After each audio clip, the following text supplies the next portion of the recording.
Welcome to this episode of Leadership Bites. So however you are listening to us, whatever the medium, whatever the time of day, and wherever you are in the world, it's absolutely fantastic to have you here.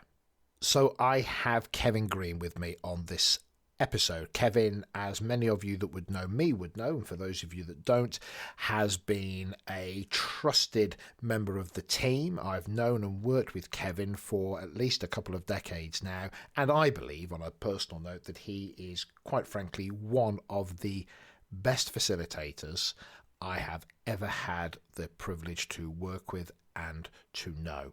Kevin's expertise is in the sales, service, management development and leadership development space, and he is, and of course he will slightly be blushing when he hears me say this, I think he is an outstanding example of integrity, competence and insight in that space. Now, his new book, Performance Leadership 2.0, is absolutely indicative of the insights that Kevin brings to any space. The focus of the book isn't tools and methodologies. It's very much around the mindset and the approach and the thinking and the reality of what it actually takes to performance manage people through the right lens. And it's a great piece of work. Very simple to take on board and is getting a fabulous response. So, on that note, let's listen to this episode with the great and the powerful Kevin Green. Welcome to Leadership Bites with myself, your host, Guy Bloom. This is a leadership podcast where I have conversations with colleagues, I chat with guests, and sometimes there'll be just me talking. You can connect with me at livingbrave.com, and when you enjoy the episode, subscribe and please tell everyone. So, get in the zone. So, it's like that. It's like Pulp Fiction, isn't it? You know, we've been messing around for the last 20 minutes, and then it's like into character. When they're outside the student room door in the block of flats, and they're just about to bust in, and they start just having a chat. Yeah, we've been talking about burgers for the last 20 minutes, but now we're going to do a podcast. So into character. That's exactly, you know what they call a Big Mac in France? a Royale with cheese. Oh, done. Boom, boom. Not catching me out on basics like that. So listen, the great and powerful Kevin Green, it's good to have you on Leadership Bites on an episode that is dedicated to you. How about that? Boom. Drum roll. Boom. You already started me crying. I've got to wipe my eyes with tears now because I'm already laughing so much. Oh God! That's why nobody listens to the podcast. It's just me talking and laughing to myself. But we are here. Okay. This doesn't work. So looks a little bit like that. Oh, I see. You've shown it before I've done my reveal. So for those of you that aren't listening on the podcast and are actually looking at the Zoom recording, the book that is Kevin's book is now appearing at the bottom of the screen. So Kevin has written a book called Performance Leadership 2.0, and it says uncommon sense to achieve uncommon performance at work. So we're going to just have a little chat about the book. And now this is the bit where I embarrass you, Kevin, but there are very few people who I pay attention to, as you well know, as I have the attention span of a goldfish. So there are certain key people that if they do something or say something, I'll listen to it and I'll pay attention to it. And you're one of them. Captured that on video now. Guy, thank you. Because whilst I've probably said as much on a comment on WhatsApp from time to time, I am of the view that opinions are not created equal. Men and women might be, but I do not believe that all opinions are created equal. So when you're willing to say stuff like that about me coming from you, that gets me in the heart. Thank you. Boom. Okay. Well, listen, awesome. Let's talk about the book. Let's also introduce you. Now, people will have if they know me, they'll know that I know you. We've known each other for ever such a long time now. Must be 20 plus years, huh? 20 plus years. I was going to say it must be at least 10. Oops. It's like the married couple that go, we've been married for what, 10 years, 20, something along those lines. So we've worked together. We've had breaks apart from working together. We've then come back and worked together. And now we work on projects from time to time as they come up. In fact, we're about to, if all things go well, we're about to embark on a 12-month project together, which I'm really looking forward to. So I know you, I dare say the word intimately, probably never use that word again when I'm in your. But there is a thing called professional intimacy, isn't there? Easy for you to say. Yes, there is. And that intimacy definitely exists between the two of us. So listen, Kevin Green, I know who you are, but who is Kevin Green? Just a little introduction from you that says, well, if people kind of want to have a sense of who and what I am and what I'm about, this is who I am, just before we get into the book. Who is Kevin Green is a very, very big question. This is my best stab. In terms of my work, some people have a job, and that's good because it provides shelter. Some people are lucky enough to have a career. I consider what I do to be a calling. I have been so fortunate and so grateful and so blessed that I'm in a role which enables me to spring out of my bed every single morning. I can't remember ever having to scrape myself off a mattress just to go to work, at least for the last 14, 15 years. So I'm in love with my work. I'm in love with the difference that I can potentially make for others. If we end up talking about any element of the book which talks about what motivates people to do what they do, my driving human need, my biggest motivator around Kevin Green is contribution, i.e. making a difference. And when I talk about being grateful for the role and the work that I do, I'm in a position where I have a chance, I have a stab at taking people maybe 1% closer to their potential after and during the work that I do with them. That sets me alight. I'm really flipping enthusiastic and passionate about that stuff. My other roles in this world are I am a father. I have a 25-year-old son called Adam who got a first degree in business and economics, and I'm so proud of him. He worked so hard during his university career, and he is making his mark in the world now as a pay-per-click account manager. Doing very well as well, already received 2 promotions, and I'm in love with my wife, Jill, who I've been extremely happily married to for the last 20 years. And that probably links us to the first part of the book where everybody does their acknowledgements, right? My first acknowledgement was to my wife. She's a nurse. The book provided me with space in my calendar to write the book, and I'd run out of excuses to not write it. You nagged me and bullied me into doing it. My diary emptied because of COVID. And the first thing I wanted to do was say, well done, Jill, my wife, because when we go out of our doors at Thursday on an 8 o'clock, when we used to clap for carers, I knew that I was clapping for my wife. And then on a Thursday in April, I think it was the 3rd week in April, she was interviewed on BBC national news. And so millions of people around the country ended up meeting my wife. And so I'm talking about my role as husband. The reason why I'm in love with Jill so much is because if you could come out with me and Jill, you should see the number of occasions where small, normally skittish animals just become comfortable in her presence. She just seems to give off an energy of it's okay to be near her. And small children stop crying when they see her and catch her gaze. And they start smiling at her. It's a wonderful experience just to be with her and around her. I don't know if that's I just answered the question, though. Who's Kevin Green, wasn't it? That was the question. I don't want to talk about the book anymore. I don't want to talk about you and Jill. So I'm hoping that gives you a kind of a flavour as to the type of man that I am, and the difference that my work makes to me in this world. The biggest thing that I want to underline is I feel so grateful every single day that I never have to hit snooze on an alarm just to get out of bed. I love getting out of bed to get into the the kind of stuff that we do and we share. Okay, that's it. That's the end of the episode. I think we should end there. It's perfect. So listen, thanks for that, Kevin. That's awesome. The book, we do laugh about the fact that, my WhatsApp's going, where's your book? Where's your book? Where's your book? But that's why I use the word bullying. Bullied me into it. But listen, it's all hugely positive. So listen, you've got this book, and I know that you did it.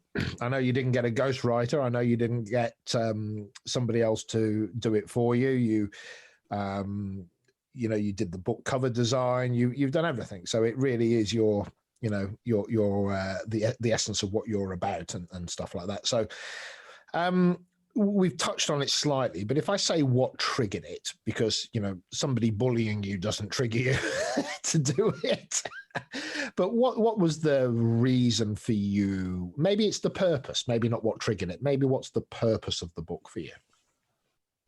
I'd like to talk about only briefly two things that were not the purpose, because that leads me nicely into what did drive me. Opportunity was a big thing. I didn't know. I felt that I had a book in me. And then when my diary, which is normally chocker, suddenly empties because of COVID, whilst I wish the circumstances that provided that space and time to write it wasn't caused by people suffering, that gave me the space. I didn't write it because I wanted to make a bunch of money, though if the money came along, I'm not going to pass it off. And I didn't write it to become a bestseller, but equally, if that became a consequence, that's absolutely fine with me. The reason why I did write it, it was because I want to use it as a potential way of reaching with my work. And if one of the ways that I can gain credibility in a potential customer's or client's eyes is to say, well, actually, one of the ways I can check him out is to see what he's got to say in his own book, then that's hitting the nail on the head for me. So it was written with a motivation to achieve professional credibility.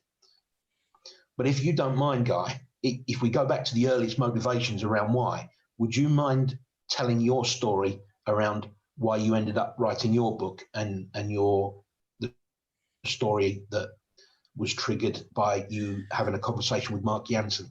Yeah, so Mark Jansen, who we both know and I reported into as a boss/mentor for many years. I think he is probably one of the most capable leader managers I've ever come across in terms of his intellect and his empathy and his drive and his motivation. He's an incredible human being. So, and he was incredibly tolerant of me, as we all know, which requires a lot of tolerance. And, which is effective leadership, by the way. Yeah, exactly. He gave me a lot of space. Adapting to the needs of, Yeah, probably more than I deserved many times. But the point of that is, the having a book in you. I'd been messing about with a book for a long time and I couldn't get it out of myself, so to speak. And we went to a conference and there was a speaker. He was all right. And he had a book and he gave the book out, which was fine. I thought I'll read a bit of this because, I'm trying to write a book. And it was gibberish, basically. And that's why I'm not saying who it was or when it was. And it was literally unreadable. Well, it wasn't unreadable. It was like it was written for like children. And I came downstairs the next day, sat down and said to Mark, that book? And Mark, I went, it's absolute gibberish. I mean, it's written for children. And I just went on and on and on. And Mark, being Mark, just let me witter on. And then after, probably at the point where he had something actually that he needed to do, stopped me and went, Guy, can I stop you for a second? I go, yeah. He goes, his rubbish book? I went, yeah. He goes, it's better than your no book though, isn't it? It's brilliant, isn't it? Brilliant. And I will never get tired of listening to that story. And it made me just go, oh, God. Because he absolutely nailed it. It was, you can't really have an opinion on a thing that you haven't generated. I mean, you can, but it's rather childish to say that's rubbish, but I haven't done one. And you have a very keen and accurate critical eye, Guy.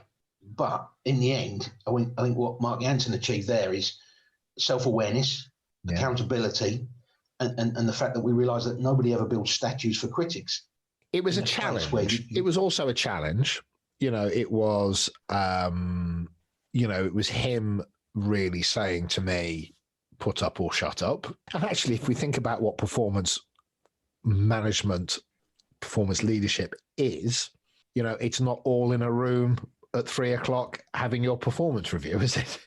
It's actually a passing reflection, insight, challenge, call to arms, counsel, mentorship, all in one statement sometimes. And I think so, quite interesting. I think it's a wonderful story and answers the question around, you passed that story on to me. You gave me the right mindset and assistance every now and again to point me in the right direction of how I could get it done, how I could organise and arrange my thinking. But it also provides an example of the book's title, what Mark did for you, not to you, what Mark did for you in that conversation is achieve performance leadership. I think performance management might have been to cover in your next one-to-one, Guy, I find you'd be critical of your peers. You had 9 bad things to say about that author, and you couldn't even find one good thing. That might have been the performance management conversation. Could you bring to work a more cheerful outlook in future, please, Guy? Might be the typical performance management conversations. But when Mark does it so artfully and with skill and incision and says, do you know his rubbish book, Guy? Better than your notebook, isn't it? It just took one sentence and it's hit the mark. It's hit the bullseye. And I think that's performance leadership. Well, I noticed that on the inside of the jacket, it says performance management. And I'm holding it up for those of us that are watching the video, and performance management's crossed out. And then it says leadership underneath, and 2.0. So hopefully it'd be great to pick up on that a little bit and follow on from that thinking that for you, there is a difference between performance management and performance leadership. Yeah, I wanted to visually make that point because performance management, I think, is a term talked about mostly. It is a term that causes most people to become fearful in their workplace. Bob's being performance managed. Mary's on a performance management plan or a performance improvement plan. If you are responsible for the line management of others, you are a performance manager. You will always have access to a set of metrics, a dashboard, a range of KPIs to which you can hold your team members accountable. Yeah. When you engage in those conversations around, you see that number there, you need to make that better.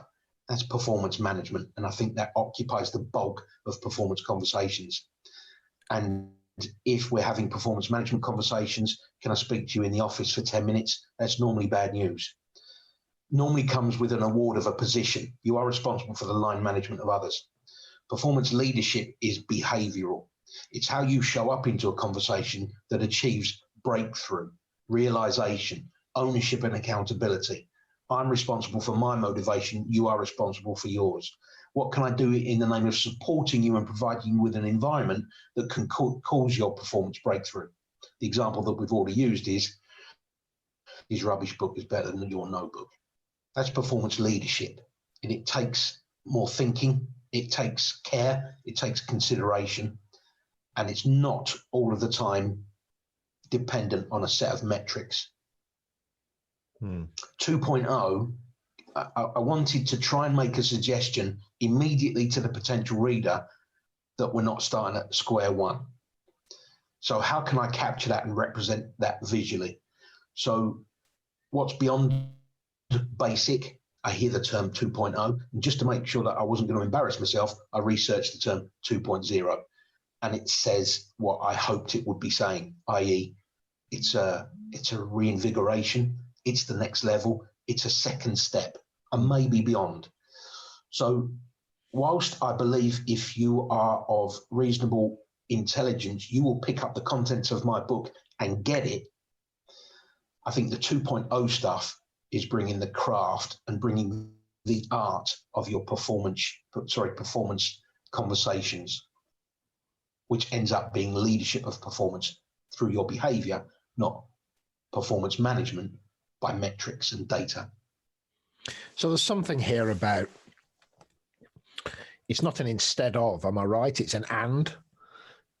It's still the competence of knowing how to run a formal management performance process, because there has to be maybe an underlying competence of craft. But then it's the and that says maybe, you know, and maybe at one end of a conversation, no, this is a very clear performance management in the context of that vernacular that we use, that we wish people didn't use, but also it can, you pick up the stick, you get both ends, I guess, which is there's another end to this, which isn't just stats. It's also about what I might do through the experience of me that would engender performance. Is that right? Yeah. Engender performance is a nice way of putting it, and is also a nice way of putting it. Not an instead of, not a replacement of. I'd go along with that. It's not performance management, because in the book I haven't told people how to have an effective performance conversation. I haven't given you a structure, if you're the reader, as to what elements or what touch points should be involved in a performance conversation. That might be performance management. There's thousands of books that already do that. Yeah. But what I have covered in the book is how to show up into those conversations when things are not going as well as they could be. But rightly, I've acknowledged in the book that most people don't come to work just to mess it up. Nobody's coming with a motivation for sabotage. Nobody's coming with the deliberate and conscious intent to mess things up for the boss. So I spend a bit of time on calling out the things that people are doing right. I watched a wonderful video on YouTube. It's a Coca-Cola advert, and the way it landed its key messages for me was, there's loads of CCTV cameras in the world. The main aim of CCTV cameras is to prevent and to solve crime. But the CCTV cameras of the world also pick up on people stealing kisses from each other. They also pick up on the hero pickpockets, where they notice that somebody has been pickpocketed, confront the pickpocket, retrieve the bag, the purse, the wallet, and return it to its owner. We see people celebrating the fact that there are homeless people outside the kebab shop and they're sharing their chips with them. CCTV catches people doing it right as well as wrong. As a boss in the workplace, as a leader of the workplace, responsible for elevating levels of performance, we can use our eyes to be the CCTV that catches people doing it right as well. And I cover in the book how that sets off a really nice chain reaction of chemicals that go into the bloodstream. So that's a flavour of and the tone of voice that the book covers. I like that. I think the work that we do, and we work together, we always say the tool isn't complex. The model itself is relatively easy. It's your mindset, it's your motivation, it's your will, it's the whether or not you're actually going to apply your character, your personality, your brand, that narrative that you want for yourself, the duty of care that you have that might go beyond the process. That's all that stuff that sits around a technique, which you can Google, how to give feedback. Boom, there you go, job done. Take you about 5 minutes. Easy. So this is a book that says, look, there's probably 50 to 100 ways of doing a performance conversation. And there's not that many ways of doing it technically wrong. But actually, if you want to make it of high value, if you actually want it to have an impact, then it's the experience of you and what you're doing in that context. And that's what this book is about, right? Nice. And you use some nice language there, Guy, along the lines of it's about bringing your character and your personality. And I talk about the need and importance of bringing your own weather to work with you. For example, if you are a line manager of others, you're not entitled to bring in cloudy weather with you. That was inspired by an event that happened to me. Every now and again, I get a great opportunity to speak to 300-400 people at a conference environment. I still get, despite the number of times that I've done it now, I still get nervous. And that's okay. I'm at peace with the nerves. One of the best ways I've found of massaging or easing or calming my nerves is to meet and greet as many people in the entrance or the foyer or the reception area of the conference event and just say hello to as many people as I can. And I approached one delegate on one conference and said, "Hi, my name's Kevin. I'm going to be looking after the event for you today. How are you doing?" And this person said to me, "Well, it's that time of year, isn't it?" I said, "What do you mean?" He said, "Well, you get up in the dark, you go to work in the dark, you come home in the dark." I said, "Thanks very much. I hope you had a good day." And I turned on my heels and I left that engagement. The reason was I'd brought, because it was my duty to, a sunny outlook, a cheerful, sunny outlook day, because I was responsible for bringing cheerful weather with me to work. And that man, as a delegate, had brought cloudy weather with him to work at that day. And I didn't want his weather infecting mine. And so in the book, I talk about the need to choose and to bring your own weather to work with you. I like that. And I was just looking something up here, which is the, and I can never say his name right, which is why I was looking it up. I know how to spell it, but when you say I was looking something up, you need a Jamie, don't you? Yeah. So if any of you know the Joe Rogan reference, yeah, Joe Rogan, the ultimate podcaster, has a Jamie, and that's a Jamie who basically, as Joe Rogan speaks, Jamie is almost in real time pulling stuff up for Joe Rogan to look at, and he's a wizard on the internet in that. And I think it's Goethe, which is Goethe. I'm almost certainly saying that wrong. But he, in one of his quotes, is, "I have come to the frightening conclusion that I am the decisive element. It is my personal approach that creates the climate. It is my daily mood that makes the weather," to your reference, "in all situations. It is my response that decides whether a crisis is to be escalated or de-escalated, and a person is to be humanized or dehumanized." Superb. Nails it. And that fits, doesn't it? That way you're absolutely really where you're coming from on that, and I that really, really resonates with me. Absolutely. And another thing you mentioned about bringing your character and your personality to work, I try to reinvigorate performance conversations in the book along the lines of, well, okay, things aren't going too well for you at the moment, Bob. So how much do you think of yourself are you applying at work today? And sometimes people would turn around and say, I don't know, probably 80%. It's a bit rubbish around here lately, isn't it? Probably 85% maybe tops. Well, don't worry, because I'm not going to go to HR and ask for a 20% deduction of your salary this month. But I do want to remind you that when we entered into our bargain with each other, you signed up for 100% of you, regardless of whether or not you think it's fantastic or rubbish here. Now, I'm not saying that has to be a literal conversation, but I think the reinvigoration of the thinking around performance conversations can be like that. And I think what I've always loved about there's the exposure to other people helps me be better at things, right? And one of the things I've always admired about the way that you deliver that thinking, which I know is present in the book, is a expectation of fulfilling an agreement that sits between two people. I'm your manager, you're my line report. But that's not about hierarchy. I mean, there is one, but we need to have a contract between the two of us. You want to be dealt with in this way, and I need this from you, and we promise to do this with each other, and et cetera, et cetera.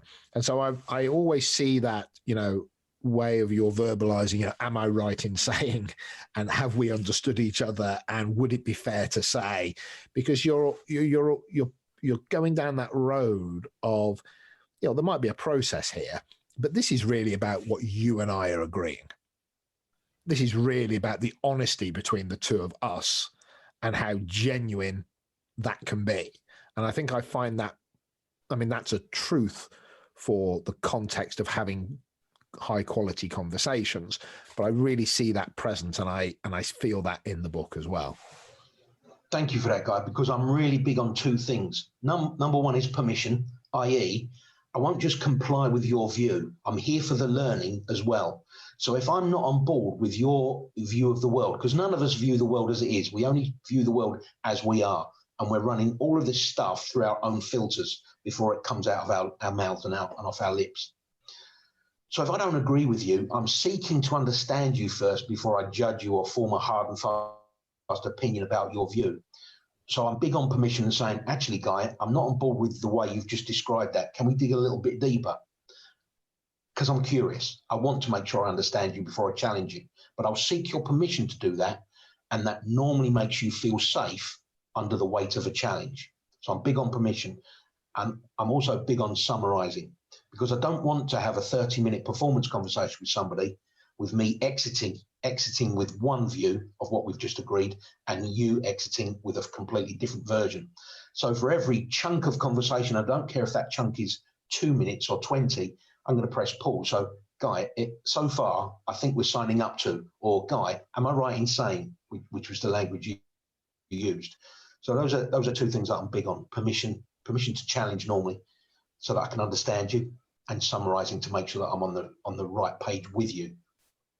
I think summarising is it's a constant summarising with the intent that the other person is listening to the summary to calibrate what I've just said, and that's something that I really know that we focus on, which is that I'm showing you that I've listened, but I need you to listen to my summary of having listened with the intent that you give it a thumbs up, not quite, that's not quite what I heard, or that's not quite what I meant, or a challenge to my understanding. So there's this constant theme of, be it a conversation, be it a performance leadership conversation, as I will now call it, and never refer to it as a performance management conversation again. That's my taking that on board. Thank you. What a difference we're making already to the world. Bloody hell, mate, between the two of us. And but what I recognise is it can't be passive. It can't be a passive interaction. It's not you turning up and I am doing it to you. We are going into a interaction, and there's going to be a partnership here. Yes, I have probably the positional power, in if it's hierarchical, but the reality is, if that has to be utilized, then something's gone wrong.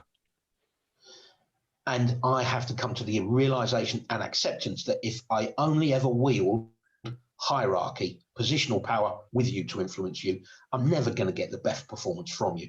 Yeah. There's always going to be something subconsciously held back because I'm being done to by the hierarchy of my line manager, the position of power of my line manager.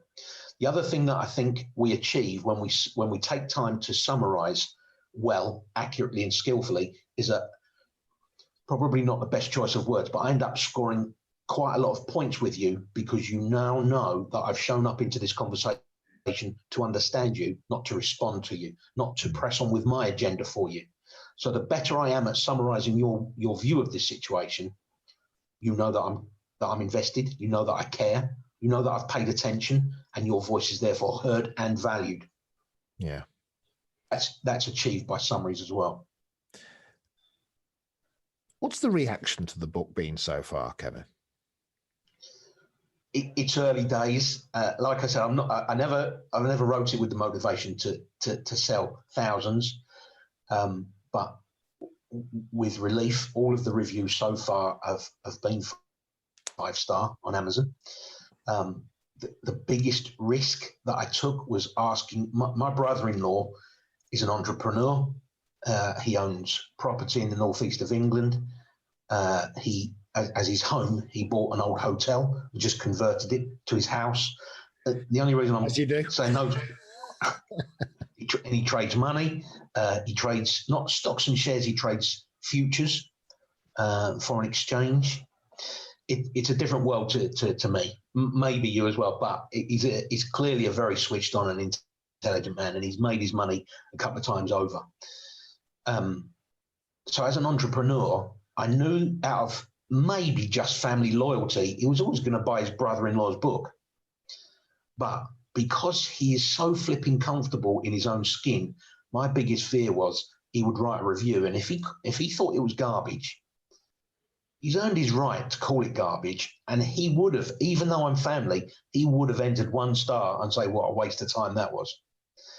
But his review on Amazon talks about him being unable to put it down, having delivered so many performance management interventions for the time when he was a consultant at PwC, talks about never engaged with performance management or leadership content like this in the past. Breath of fresh air. I can't remember the last time I was able to read a book in one sitting because I wanted to, and 5 stars. So when his review landed, massive sigh of relief and a highly credible reaction, positive reaction to the book. And others have followed suit. I've been really, really pleased with the reaction to it. I think what comes across is the way that I've constructed it. I divided it into 2 things. Book 1 is about you're the problem. Actually, it's not them. It's not the team members that you should be getting more out of. It's you. What kind of a role model are you? So book 1, or part 1 of the book, is devoted to you as boss. And then book 2 is it's not you, it is them. And these are the performance leadership conversations that can be reinvigorated. The other thing that I try to achieve with balance is it's either founded on existing research, existing frameworks that are just good in their own accord and stand up to scrutiny, things that I've applied with my own success in the past, and I tell stories of successful application of everything. So it's very practical in the not only the what's but the how's. And where I wasn't completely satisfied with the original creator's own work, I've moved it on, I hope, a nudge or 2 or a notch or 2. And it's also been based in field application as well. So there's lots of first-hand experience, not just from me, but from others. The last chapter of the book is tips from the field, where I've gone out to I don't know, maybe I think from memory, 20 of my contacts in my network and said, if you have only one answer to the question, what's the best, most effective performance leadership technique you could implement, what would it be after all of your years of experience? And it was another great relief that everybody that came back and contributed to the book seemed to tie in nicely with my own thinking and my own frameworks that I've included. Well, I know you've got you've got decades of experience when it comes to coaching, developing, working with teams that report into you, going into organizations and working with teams and team leaders and department managers and senior team members when it comes to, listen, the technique's the technique, but the reality is that's the easy bit. The hard work, so to speak, is in the reality of all the stuff that we've just been talking about. So I know that you come to the table as a consultant layered up on top of actually having been live in the field. So you've walked the walk, you've then been able to have the level of experience that only a consultant can get, because if you'd have been in as many establishment, well, as many organizations as I know you and I have been in, but you've been in particular, you'd be fundamentally unemployable if that was your actual CV, in terms of where you'd be able to get access. Good point. I never wanted to think of it like that before. Thanks. Well, the same here, right? How many people have you worked for this year? That wouldn't work, would it? But so you come laden with, I've done it, I've trained it, I've been into multiple organizations, it's thousands of people now, and I don't think this works. I absolutely have all the evidence that I'm privy to say that if you do 1 + 1, then you will get 2. And I think that comes across really clearly. And I know that for a fact. Thank you. Yeah, because the science and the framework and the model, it won't do the work for you. You can only lean on the framework as a handrail, as a crutch to lean on, but it will never do the work for you. So it's about with what craft and what art, what elegance, what skill will you show up with in the name of performance leadership. And I think that's something that, we both talk about that, but I have a real passion about, which is this word craft. And it's that sense of it doesn't matter what team I walk into, senior teams in particular, where my energy and focus goes to. Everybody understands what feedback is. Everybody does it. And they're all relatively appalling at it. And they can be quite good at it down the line, as a direct report of mine. And the answer to that usually is, well, that's because they've got to listen to you, because you've got the positional power. But I'm particularly interested in performance leadership, as we now call it, when it comes to peers and it comes to stakeholders and it comes to people up the line, where they don't have to listen to you from a position of subservience, but actually bringing that application to that. And maybe that's that's another factor in another conversation. So listen, I'm alert to time. And, in terms of, you and I, we can disappear down 1,000 rabbit holes, right? Easily. 1,001. I'm particularly interested into what's happened to the door behind you. Was there supposed to be a door in that door? Well, there was, yeah. We bought this house about a year ago, and there's a cupboard in there, which you can clearly see. But I just thought it looked nicer. And of course, it's one of those jobs that I want to get around to filling in where the door hinges used to be and then painting. But I haven't yet. I haven't done the decoration around that. So yeah, that's where I store all my office supplies. There we go. Randomness at its best. So listen, as always, Kevin, absolute joy to talk to you. As we do most days. But anyway, good to capture one on video. I'm going to press the end button.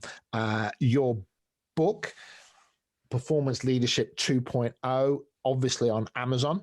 I'll put a link to it in the description on the podcast episode as well, so people can just link to it directly. And I'll also put a link to you for LinkedIn. So again, people connect and say hi if they want to. On that note, I'll press the stop button. We'll stay on just for a few minutes and have a chat. And thank you for coming on Leadership Bites, Kevin. Well, Guy, just before you do press stop on the record button, I just want to say 2 thank yous. Thank you for having me on and being willing to dedicate one of your podcasts to me and my book. That's very, very generous of you. I really appreciate it. And the other thing is to thank you for the overwhelming difference and impact of a positive nature that you've had on my career. I know that you said that we've been working together for, your mind was saying 10 years. We've having a work relationship, probably 20. But I don't know if you remember this, but after I asked for voluntary redundancy from Royal Bank of Scotland Insurance, I felt like I'd learned enough about myself to go self-employed and start up on my own. And that's what I've been doing since. But one of the occasions you got in touch was to say, you might be right for us. Can you come along and have a chat? And the original chat just wasn't right for me in terms of the timing.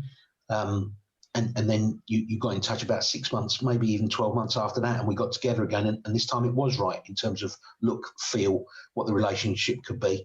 And I've never looked back. And I know I got to thank you for sponsoring on being my sponsor to get me on my first major leadership development program. So it just feels that this is another platform I have to express my gratitude to you. Thank you. That's very much appreciated. Thank you very much. On that note, thank you, sir. And stay on the line, caller. Take care, Kevin. Thank you, Guy. Bye-bye. That's it. So I hope you enjoyed the episode. Please share so others get to hear about us, and subscribe so you keep up to date on new episodes. Also visit livingbrave.com if you want to connect with me and find out more about executive coaching, team effectiveness, and changing culture. Oh, and of course you can buy my book, Living Brave Leadership, on Amazon. So on that note, see you soon.